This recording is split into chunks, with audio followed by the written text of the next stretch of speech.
Fudge, I can't believe I messed up again. She's so much further ahead than I am. I'm just not good enough. I'll always find a way to screw things up. Sound any of this familiar? Girl, we've been there. We've all been there. Self-doubt or self-sabotage. It creeps up and it just like rains on your parade. So join us now on the Scenic Route Podcast as Laura Artero shares her transformative strategies and insights for turning your inner critic into your biggest supporter. Hi, and welcome to the Scenic Route Podcast, where we believe in embracing life's journey with purpose, curiosity, and a bit of potty humor. I'm Jen, a sociologist, someone's uncool mom, and I'm always looking out for that perfect slice of gluten-free rhubarb pie. Every week, I get the joy of sitting down with dreamers and doers who dare to take the road less traveled in pursuit of their own magic. Together, we dive into the inspiring stories of soulful entrepreneurs and visionary leaders who boldly share their beliefs, lessons, and fuck-ups. Excited? So am I. You're exactly where you're meant to be. And now, let's take this conversation off the beaten track. Laura Artero is an expert in self-sabotage and self-doubt. After working for a decade with many clients struggling with a strong inner critic, she realized how the tendency to reach for willpower to go to war with ourselves can actually make matters worse. From her background in hypnotherapy, NLP coaching, and mindfulness, she created a unique method to make your inner critic your strongest ally. Instead of a combative approach, this powerful method opens peace talks that overcome obstacles at their root. This shift creates liberation to finally grab the opportunities that are meant for you. She works with clients one-on-one or in groups to transform their experience of what's possible in their life. Laura, welcome to the Scenic Route Podcast. Thank you. Thank you for having me here. I'm very, very honored to be here. It's always so exciting to meet people who, I don't know, share common values, and anyone who's listening in, I know that goes for you too.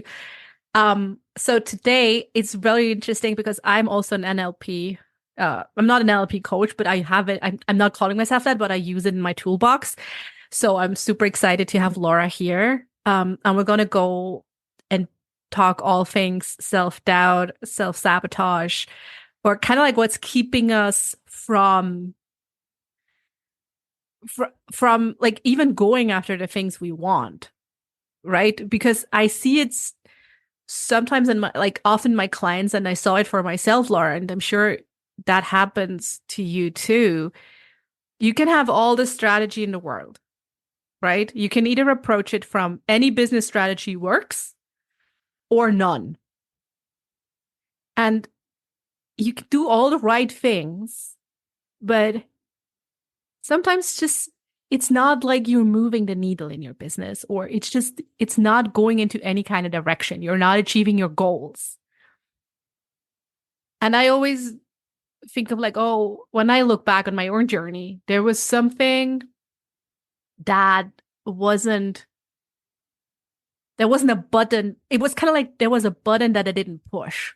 Like there was something of, yeah, I don't know. I don't feel like I want to share this. And I had to kind of like work my courage up, sort of, to kind of like talk about something or do something. And in hindsight, if I would have done that much quicker, it would have moved the needle faster, whatever.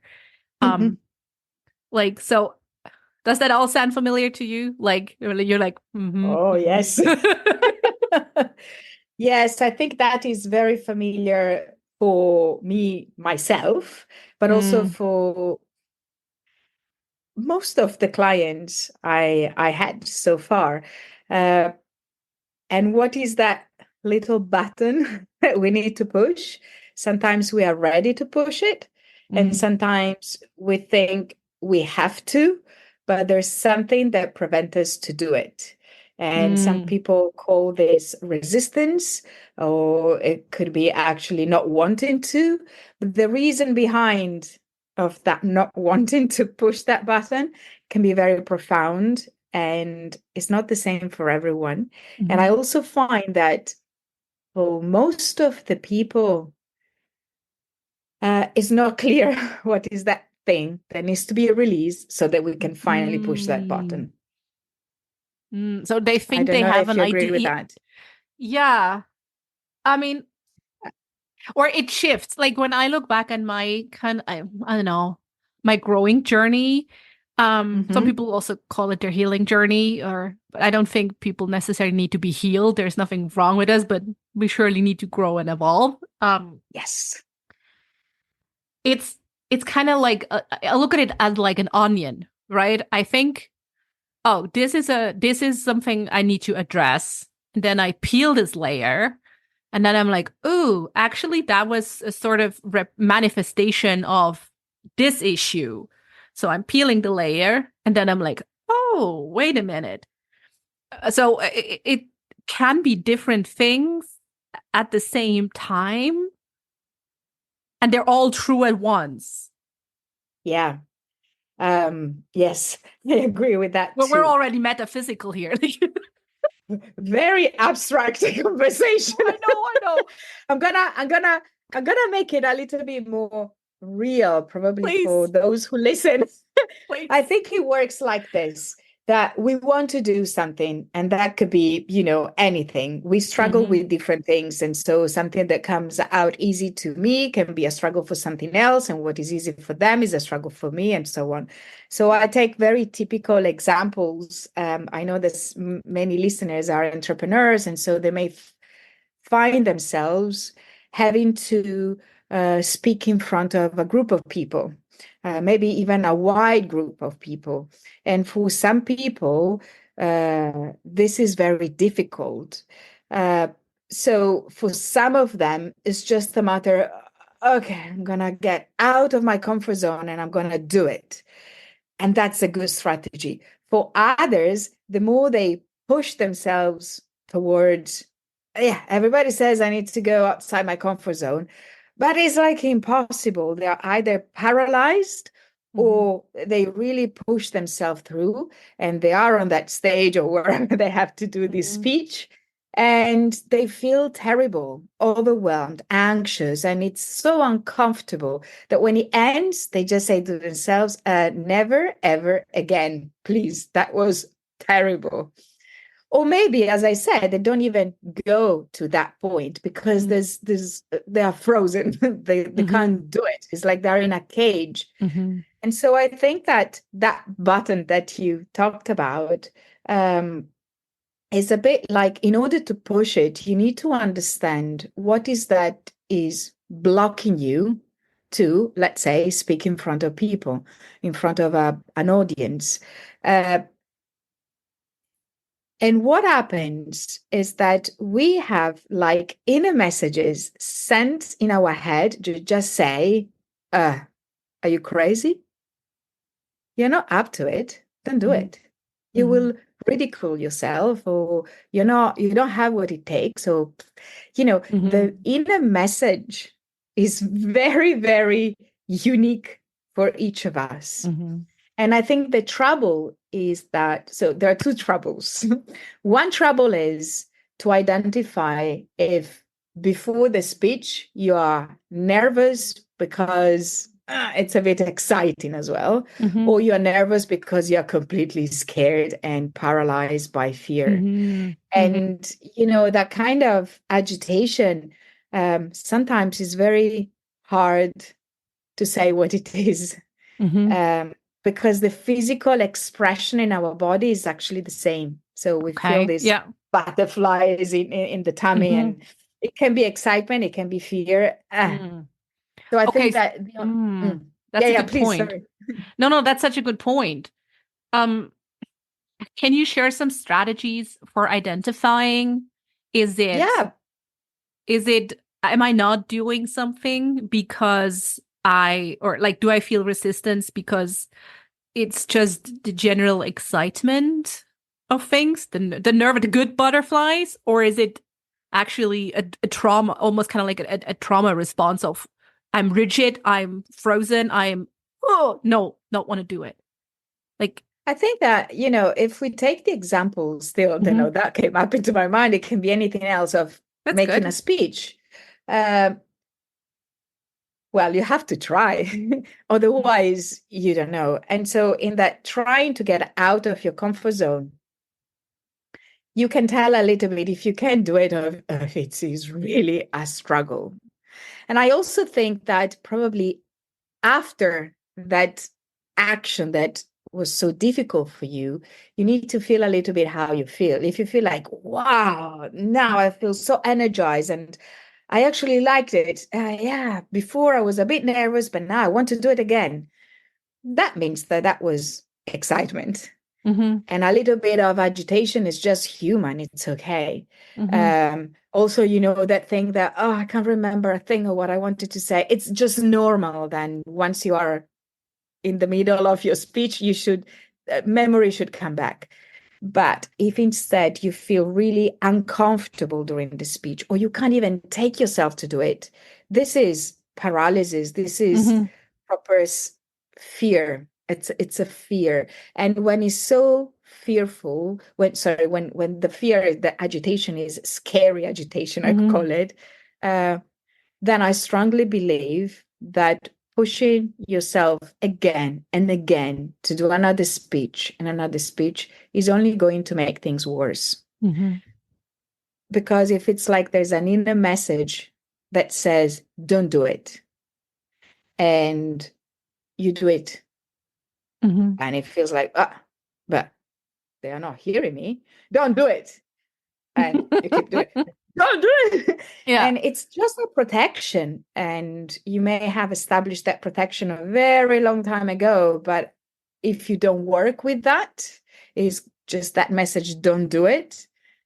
In all the flavors it's delivered, it's going to get stronger and stronger and stronger until you just will not, you'll just drop and just say, I'm not going to do it anymore. I'm never, ever going to make a speech anymore. It's not for me, which is a shame because maybe you want to, but feel that this is not for you.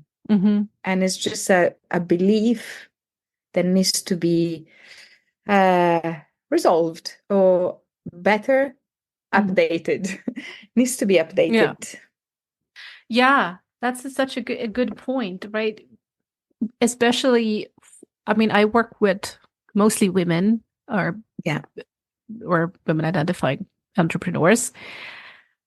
And it's such a great example that you brought of being on stage and speaking. And it doesn't, I mean, you don't need a stage, right? I see people struggling with speaking their mind in general, raising their voice, saying what they truly mean, be it on social media or on stage, wherever. And because we grew up with so many stories of how women should be. I mean, I've always been told like I'm too loud, kind of like too much. I talk too fast, like all these things that when you don't unpack them will keep you from speaking your mind or wearing that bathing suit or eating that dessert or whatever it is, right? It's different for everyone. So how can we go about? So when you realize there is something you want to do, but you cannot bring yourself to do it, and you're realizing, okay, it's really because of you don't want to, and you feel like you would need to push yourself, and we don't want that. How can we go about identifying kind of like the root cause of that? So I think that the first step is to try to identify what is that inner message about. And that is not easy. And you know why it's not easy? Because we assume we know what is going on in our head, but I think we just have a very faint idea what is going on in our head. And oh God, yes. Yes, right. So most of the messages I call messages. Some people hear voices, other people see images. It doesn't matter. We're all different, but there are like kind of, let's say, messages in whatever way they are delivered to you. You receive them. Yes, you receive them. but you're so familiar with them because most of them, as you mentioned earlier, they come from probably when you were very young, the way you were raised, or the people around you, Yeah. or whatever situations you went through. And so you're so used to them that you dismiss them. You don't hear them. I think that you don't Mm. hear them anymore, but you listen to them, Mm. right? Because you Okay. follow, Yeah. you believe, but actually it's like Mhm. a background noise, Yeah. which means that when you start Mhm. doing this work on yourself and you want to evolve, you want to improve, and you want to be happier, it's a journey, and I think it's an incredible journey. But sometimes it's very difficult. You think you got it, and no. It was something different. So I think that the first step is really to be very curious and interested, Mm. very open-minded as well, and try to catch you when you are hearing that message that what is really about. It's a bit like catch you by surprise, like, ah, okay, Mm. I'm about to, I've been offered an opportunity to speak in front of a couple of people, even just, and said, yes, but, wait a second, what am I thinking? And that could be Mm. kind of surprising. It's not always what we think it is. Um, Mm. and that Also is the kind first of step, in my okay. opinion. Yeah. I love what you said about becoming background noises. I grew up right next to a church. Yes. And I mean, the church would ring every hour, like European churches do. And every time I would be on the phone with someone, that other person would be, oh my God, the church is so loud. Like, how can you even like focus? And I'm like, oh, did the church ring? I didn't like the bell. Like, I didn't hear them. Right. That's what I'm like. Yes. Okay. That's, that's the image, right? Because those messages, they're so normal to you that you're not even questioning them. So No. I love that you brought that up. Um, and then it's really for me. Okay, so my takeaway would be to slow down enough to have that first message pop up whenever something is presented to you, like an opportunity. Have the first message come up and then like pause. Okay, what is actually going on? Yeah. And then Mm. if you identify, discover, catch that message, instead of going at war with it, you acknowledge it. Mm. Because, therapists always How say, what does you resist persist. Mhm. Oh yeah, oh Because God, yes. What you you're resist not persists. listening. Yeah. Um, so to describe this, I have created a metaphor, um, because, these kind of messages, these are just an expression of beliefs. And as you mentioned, we create our beliefs throughout our lives, but most of them, we create them when we are very young, when we are young kids. And so we are still living, following beliefs that we created when we had an immature mind and not much experience because we were, let's say, 3 years old or Mm. 5 years old. So some beliefs they just would need to be updated. But the beliefs are in one specific part of the mind that is the subconscious mind. And if we try to be too logical in our journey to discover what they Hmm. are, we will never know because we use the conscious mind, which is logical, to go into the subconscious mind, which doesn't understand the kind of logic. It's just like speaking a different language. Hmm. So, a very good way is to speak the language of the subconscious mind when you go into that inner journey. And the Mm. language of the subconscious mind is imagination. Hence, all the symbolisms and metaphors are working. It's not because we are playful, which helps a lot. But I Mhm. think it's because you need to use the right language. So forget about logic. Sometimes it's still there, it will interfere, but you need to use I can imagination. tell you from my experience, own personal experience, it very much does interfere. Oh yeah, it's a bit impossible to switch it off It's completely, and hard, we especially. we need to Mhm. be fine with that. Yes, and I had to make peace with that, especially. And if you're now listening and you're maybe are on an earlier chapter of your growing journey, and you're like, this is so hard. Like, I feel you. I, especially as a high achiever who had always like school was easy to me. My brain just works well with our current education system. Like, no problem. So I was always praised for that. I was always praised for my mind and my logical thinking and whatever and whatnot. Um, and it was really hard to go on a journey without my power, my logical brain, to leave that at the Of door course. and go on this journey. That was really, really scary. Um, so yeah, if that feels feels like you're going something through something similar, it is hard. And it I is feel also you. very normal. Very normal. I'm You glad. see, no, it is because we can't really switch our logical mind off completely. Mm-hmm. And that's okay. That's totally fine. Mm. But we can focus very much on the other side and still being okay with the logical mind. It's all right.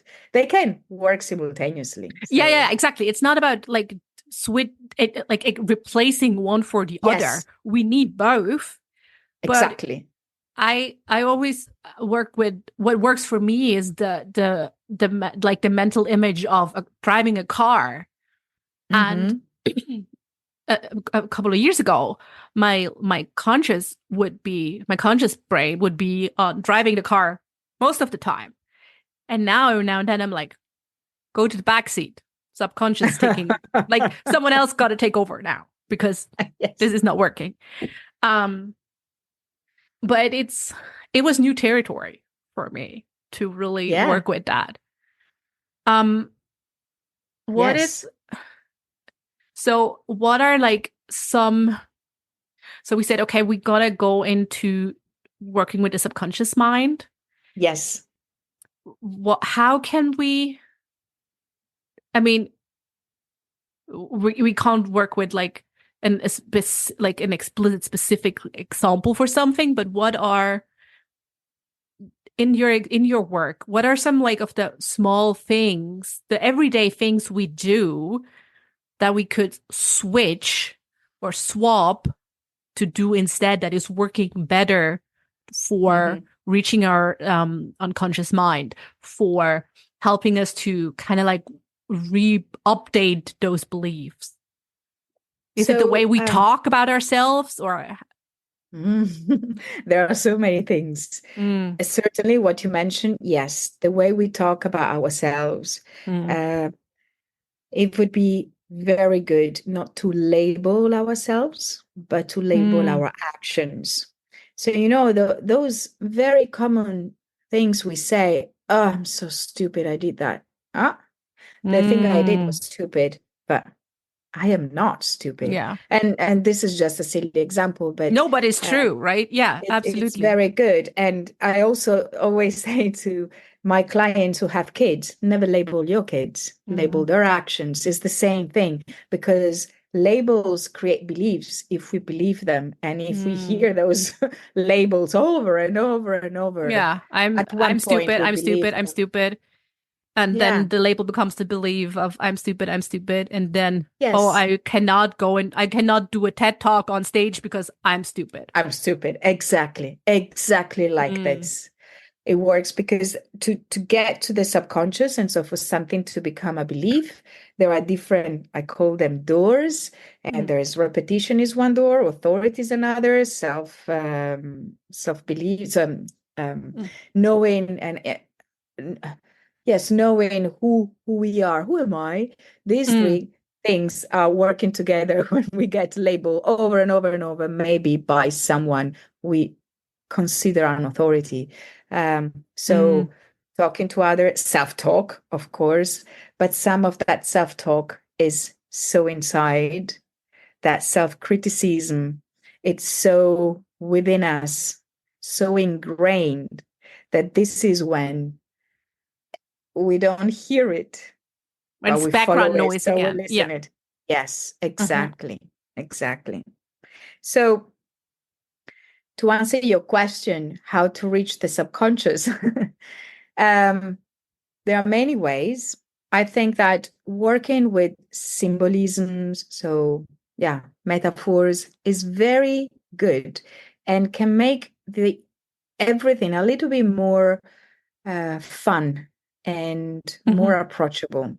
And also understanding that the mind is also the body, is not just the brain. And so you can access it going into the body.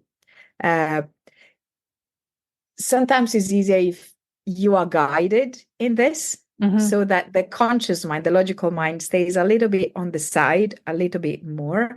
But I noticed that also with my more logical clients, I'm also a very logical person, so I totally understand what you shared. Uh, it becomes easier when they get very interested in metaphoric characters. Uh, then you go with the story, and the logical mind goes a little bit on holiday for a moment, on Mm-hmm. a break. So Mm-hmm. very often when people fear something, I guide them so they are already in more in the subconscious mind. But you can do it also when you're very logical and very upbeat. Uh, Mm-hmm. you think, okay, let me try. When I feel this fear, where do I feel it? And you feel it in the body somewhere. Maybe it's here. Maybe it's here. Sorry, maybe it's in the throat for those who are not watching. Maybe it's in the chest, in the abdomen. It doesn't matter. Maybe it's in on one shoulder. You don't question. The first thing that comes to mind is always the right one. Otherwise, it's a logical interpretation. You just want the first answer, even Yeah, if you it want to make feels sense like of it, and then it's nonsense. all. Mm-hmm. No, we don't want Mm-hmm. anything with a lot of logical sense. So, okay, it's in one shoulder, my left shoulder. Okay, you go there and say, what do I find here in the shoulder? Yeah. Oh, I see, I don't know. I see a door. Or some people say, I see something cold. I don't know how to define it. Good. Give it a name. A name. Yeah, a name. Whatever name. John, door, red, whatever. And then you talk because you have a name. You have a kind of feeling of Okay. Yeah. imagination. And you ask, what do So, you hey, do for John, me? what's going on? Yeah, John, what do you do for me? And you let the first answer that comes to the mind is the answer that John is giving you. So what do you do for me and why do you do it? And so on. You just have a little conversation. And then you always say, thank you for everything you're doing. Even if John, let's say, is preventing you to speak in front of people, Mm. there's always a good reason for that. And it's down to protection. These are coping mechanisms that we have created and that they have become belief. Mm. And whenever we go against our beliefs, there is the so-called resistance. Mm.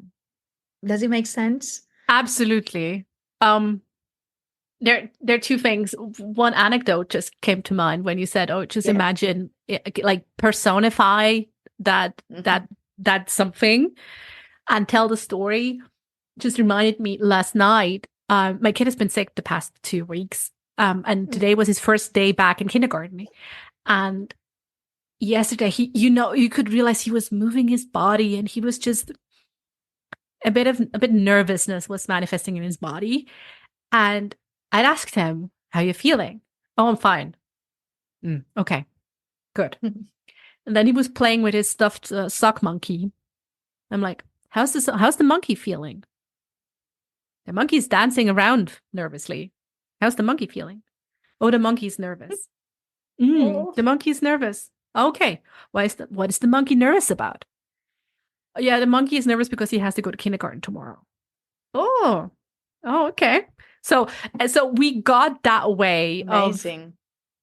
putting what's inside his body into something else. And this very much reminded me of what you were saying of personifying that something in there in a playful way when you don't feel you can access it directly.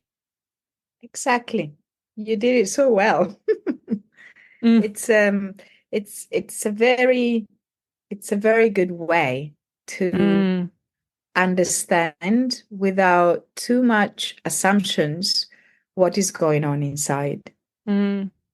And judgment, right? Because Yeah, especially I absolutely. feel when I'm trying to figure out what's going on, I'm very quick to judge.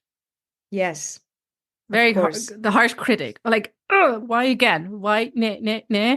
Be like, no, Yeah. we're not doing the judgment game today. Mm, Because you are bringing up judgment, I think that so I'm also a mindfulness meditation teacher and self-compassion, which I studied especially in therapeutic environments. And I think that working on self-compassion is a mm, very, it's an incredible way to soften a little bit that self-criticism. mm, So, to answer your question, so how can we go to the subconscious mind? It could also be how can I work on this with my conscious, logical mind? And that is practicing any kind of meditation. Now, I brought up mindfulness because it's focused on being concentrated and on really being in the present moment. But when you take a journey into the mindfulness meditation practices, at one point you reach the stage in which you can actually meditate not just on sensations like the breath or mantras, but you meditate on your thoughts. So instead of mm, pushing away the thought, which is not what you want to do, maybe it's what you do at first because it's the most approachable way, you let the thoughts come up and you are curious about them, like a child that sees something for the first time. That, but what am I really thinking right now? Okay. And maybe the thought is awful. And very often we discover we criticize ourselves, but we want to suspend judgment, just as you mm-hmm, said, and just becoming aware. Because only when we are aware, we can do something. If we keep pushing mm, away something, it's a bit like saying, this thought, not worthy. It is mm, worthy. It's trying to communicate something. I'm trying to communicate something to myself. And mm-hmm, I keep pushing away this thought. Well, this thought will become louder and louder because I'm not listening to it. Um, mm, mm-hmm, so practicing um, mindfulness or other kinds of meditations you feel attracted to is very good because you work on your brain too and you work on slowing down the speed at which the neurons on the brain mm, are moving. mm-hmm, And so you get to that state that is an hypnotic state, but is actually also a meditating state, or it's a state in which you have an open door to the subconscious mind.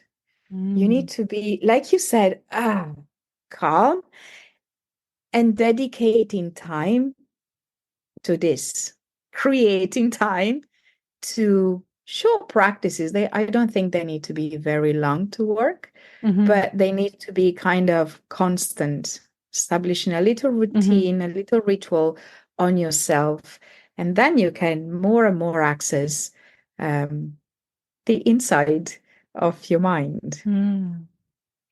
Which is the same goes for exercising, right? You rather do 10-minute walking every day instead of like 1 hour every 2 weeks to Yes, kind of, so I mean, it's a muscle as well, right? So you're kind of training that. Okay, absolutely. I And want to go back. absolutely. Sorry, I want to go back on what you said Yes, that kind of like action requires awareness, yes. right? So we said, okay, we might be aware that we are quick to self-judge. Hmm. We or might be aware that we need to show more self-compassion to ourselves. What are can you recommend like small things that we can do, small actions that to show ourselves more compassion in our busy Yes. everyday lives? I'm so fond of this. I love this question. Absolutely. Um, so first, not surprising, acknowledge the self-criticism Mm-hmm. without judging it. And then there are 3 steps. This is the Okay. first step to say, okay, this is what I'm actually thinking about myself in this moment, or what I'm telling myself. Second, you want to remind yourself that nobody's perfect. And so also you are not, because that's the just being a human being. Yes. The Yes. humanness. You remind yourself of your humanness and extend that grace to others as well. Yeah. And extend the grace to yourself too. Yes. Because, the thing is this, what is compassion? Compassion is noticing that something has a challenging moment, is Mm-hmm. experiencing a challenging moment, and then comfort them, telling them that they are good, that you love them anyway. But unless you understand that something is difficult for them in that moment, Mm-hmm. how can you comfort them? It will not come to your mind to do Yeah. it. So the first step in self-compassion is acknowledging, actually, this thing is a bit difficult for me right now. Mm-hmm. And sometimes I joke and I say, what do you find difficult in that moment? It it can be considered silly, and that's okay because it's challenging for you. You don't want any judgment. So it could be, I really don't want to do the laundry now. Mm. This is challenging, yes, but there are people that are experiencing war and people that are dying. Yes, you're not saying that their matters is not worthy. Of course, you have a lucky life, but in this moment, despite anything, you find it challenging. You don't want to do your Mm-hmm. laundry. Mm. Acknowledge it. So this is an extreme example, but just to Yeah. say, Yeah, but this is you're important. acknowledging that does not take away from the Yes. war that is going on and from other people's hardship. No. Mm. You acknowledge that you are experiencing some suffering that needs some tending. And Mm. so you tend your own suffering. And so that was 1, 2. Yeah, because I'm human, I fail, and that's Mm. okay. That Yeah. is really okay. This is Mm. very difficult, but that is really okay. And Yeah. the third is, can you wish yourself well? So choose a very Mhm. quick sentence for you that says, may I be happy. May I be, yeah, may I be happy, I think is kind of working because Mhm. we tend to this. And some people talk in the I person, other person prefer to say you, say, may you be happy. Or you can even say your name. May you, Jen, be happy, you Mhm. say to yourself. Or you can even use endearing words, even if it may feel a bit strange at first, but you can say absolutely, don't know, darling, may you be happy. Mhm. And something warms up inside. Okay. It's okay to Mhm. fail. Something I'm releases. worthy of my own Mm. comfort. You can even say, I think it works very well, I love you, directing Mm. to yourself. I love Mm. you because Mm. it's strong. I Love is always accept you very anyway. strong. Mm. Yeah. Mm. So that is what I would recommend to do. Yeah. It's and if you're listening and you got kids, I'm Mm. 100%, almost 100% sure you're raising them very consciously. Um, and but at the same time, I know this with myself. When my son hurts himself, like he scrapes his knee, I'm not sitting there and telling him, I mean, that's not too bad. Look at that kid. He lost his leg, right? Like, I mean, I Yes. wouldn't. I would show compassion for his little scrape and tend to that little scrape and make him feel better. But at the same time, when I don't want to do something, like I don't want to do the laundry, well, why don't you want to do the laundry? I don't know, women in war. It's it's so Yes. funny how we can be so compassionate with people who are dear to us.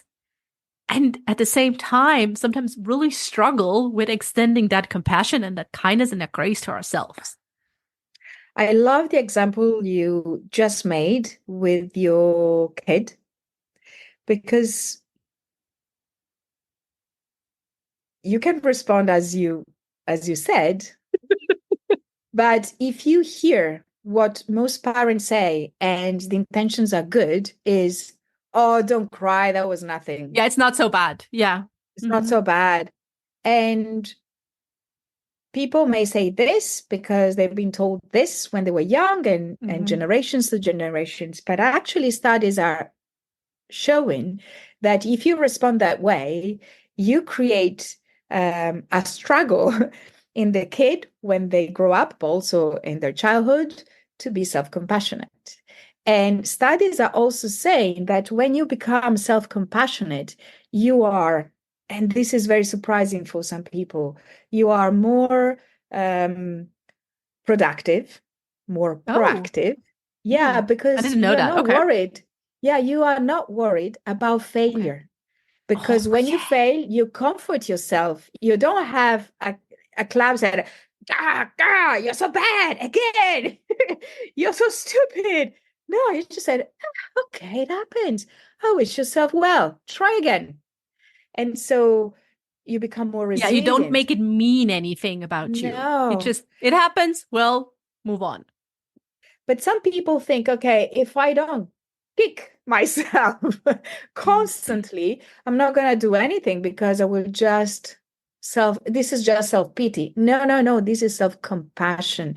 It's not self-pity. It actually creates the possibility, the opportunity to be more productive, proactive, resilient, and there are so many other benefits. It's incredible, and there are a lot of studies that are happening right now to really show how self-compassion is a fundamental key to success, also to success.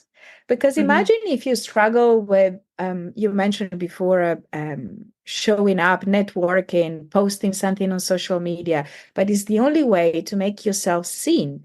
If you keep struggling for perfection, you will never do it because it will never be as good as you want. Instead, if you are okay with something that is not perfect, because even if it's not perfect, I wish myself well, it's okay, then you do more and more, and failure doesn't scare you so much. But it starts from when we are young. So telling our kids, it's okay. Of course, it was scary for you to fall. How do you feel right now? You're fine. You did your best. Yeah. Yes. This is actually one of the examples where I'm currently breaking the cycle. One of the many. Yeah, I mean, if you have boomer parents, you most likely have been growing up with, oh, it's not so bad. Yes. And you're like, yes. oh. Right? And it completely shatters, it completely twists your perception of reality at that point, because it's the worst thing to you. And there happens something when you've been told all over and over again. It's what we call these days gaslighting to some extent, right? When you have a perception of what happened, and someone else is coming in and telling you, no, this is actually fine. This is actually not what happened at all. So thank you so much for bringing that up. And I mean, yeah, good advice if you're parenting a little one or if you're parenting yourself. Always kind of like have that compassion and that complete and full acknowledgement of what happened, even if it's silly or it seems ridiculous or dumb or whatever.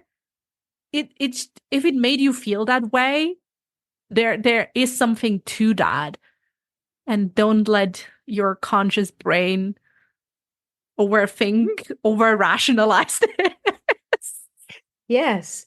And also, I think we need to be be patient with ourselves. When we are Yeah. learning a new pattern, it takes a little bit of time. We've done it in a different way for so Yeah. long, and yeah, okay, Yeah, we're exactly. doing If our you've been best. told something from the age of 3, 4, or 5, there's a lot of Yeah, rewiring. yeah. Mm. But just to go back to self-compassion, I must say that having worked with many clients that struggle with self-criticism, and I am one of them. That's Mm. why this is my, let's say, specialties, because I understand so well how you feel when you are just criticizing yourself so much. Mm. This is a breakthrough for most of my clients, and these 3 steps I shared is something I share with Mm. basically everyone, and it can really offer a huge change in many Mm. situations. So yeah, I love go and that. be self-compassionate. I love that. And All you of you. also brought us something else to share with everyone who is listening. Do you want to tell me a bit about the hypno meditation you have available? Oh, yes. So because I'm a hypnotherapist, and the thing I'm most fascinated about is the mind, I created this because I noticed, and this is really much what we have been talking about Hmm. a lot today, that is that first step of identifying what is that self-criticism about, what is really that message. I created this guided hypnosis or hypno meditation. You call it as you want. You just go in a very relaxed state, and with my voice I guide you to identify that voice, Mm. with that message, because when you are guided, it's easier to have the logical mind more quiet. It will be there, but the other one will be very present. And Mm. then the second part of the hypnomeditation is that once you have identified that criticism, I guide you to imagine what are the things you can do when that self-criticism is not on anymore. Mm. And because it's still always there, it's difficult to do that unless you are so quiet and you can Mm. really switch it off you give yourself permission to switch it off, and you discover that you can do this. And because you do this, then you could do this, and then this, and then this, and it's incredible. Hmm. And having a vision of what we can become and seeing as if it is happening in the present is a let's call it technique that is used by the most successful people, because unless we have this vision, we will never act towards the steps that take us there. Mm. So athletes do this before competitions and races. Successful people do this before approaching a new goal or audiences. So highly recommend this. Oh, I love this. I'll try this out in myself. This sounds amazing because Yes, yes, please. it's so true, right? When you talk to high competing athletes, I just once just that I'm thinking of, I saw this interview of like someone who's doing like downhill skiing, and she Mm-hmm. said before every time before she starts, she mentally sees her going through the slopes. And I'm like, yeah, this is exactly it, right? You once, yes, you're trying to memorize where you need to go left, right, but it's more than just that. It's creating already an imprint of you winning. Yes. And I Mm. don't know if you know, but when they put all monitors and they scan the body and the brain of athletes, they do this. And Mhm. actually, even if they are lying while they do this, the muscles are working out. Oh, wow.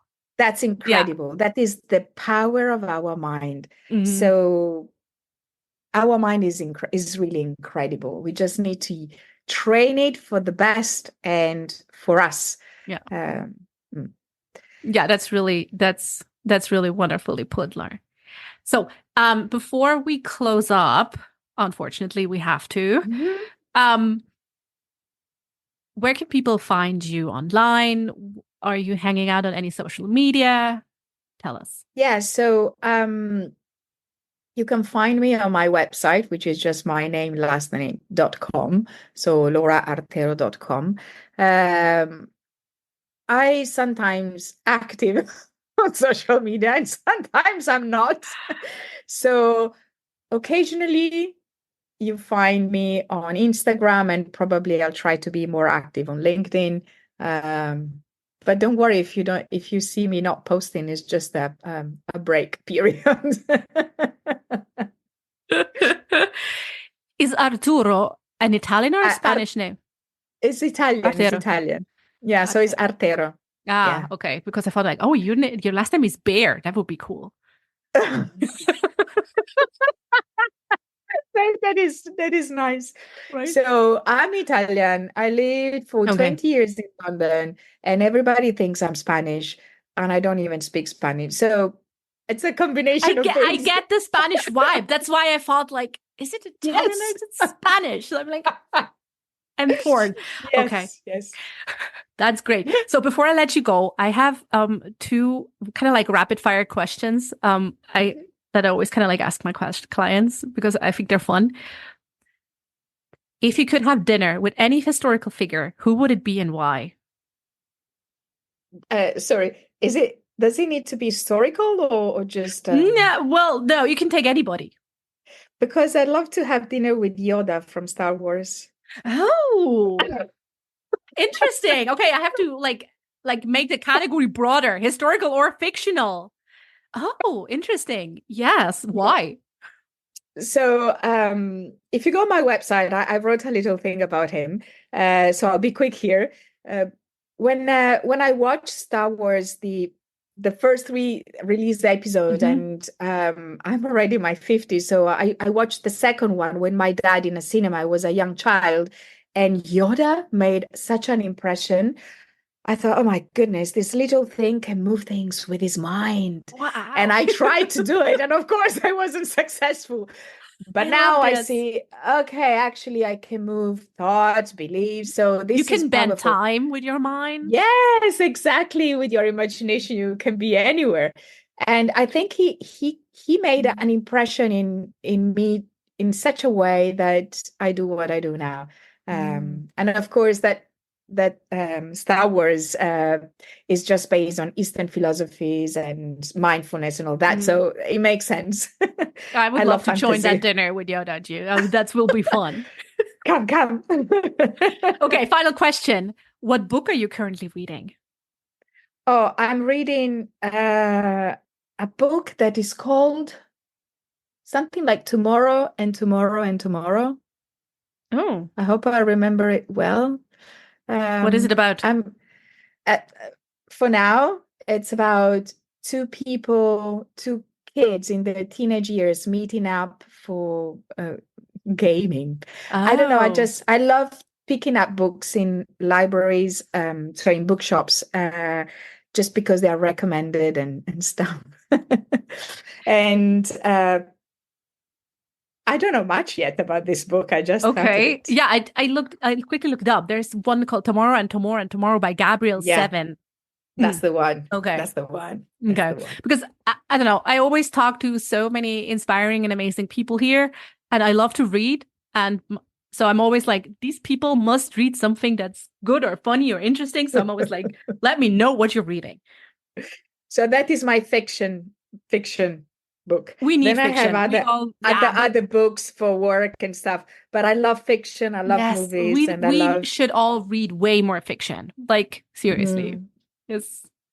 I have so many, I don't know, sometimes fiction inspires me way more than another self-help book or something. Just because I'm like, oh, yes, I never thought of that in this way. What are you reading right now? Can I ask? Yeah, I'm reading something not so fun, actually. It's Critical Theory and Social Media by one of the leading German scientists on like critical thinking on social media. It's very good, but it's not so fun. And it's not fiction. No, but for fiction, I'm reading. It's called Breasts and Eggs by a Japanese writer called Mieko Kawakami. and she Oh, writes women's stories. She has a very special style of writing that I enjoy very much. So, of breasts and okay. eggs. I'm gonna look at that for sure. Please do. Yes. Laura, thank you so much for joining me on the Scenic Route podcast. Oh, thank you. I enjoyed so much this conversation. Thank you very much for inviting me. And just like that, we've reached the end of another journey together on the Scenic Route podcast. Thank you for spending time with us. Curious for more stories or in search of the resources mentioned in today's episode? Visit us at scenicroutepodcast.com for everything you need. And if you're ready to embrace your scenic route, I've got something special for you. Step off the beaten path with my Scenic Route affirmation card deck. It's crafted for those moments when you're seeking courage, yearning to trust your inner voice, and eager to carve out a path authentically, unmistakably yours. Pick your Scenic Route affirmation today and let it support you. Excited about where your journey might lead? I certainly am. Remember, the Scenic Route is not just about the destination, but the experiences, learnings, and joy we discover along the way. Thank you for being here, and I look forward to seeing you on the Scenic Route again.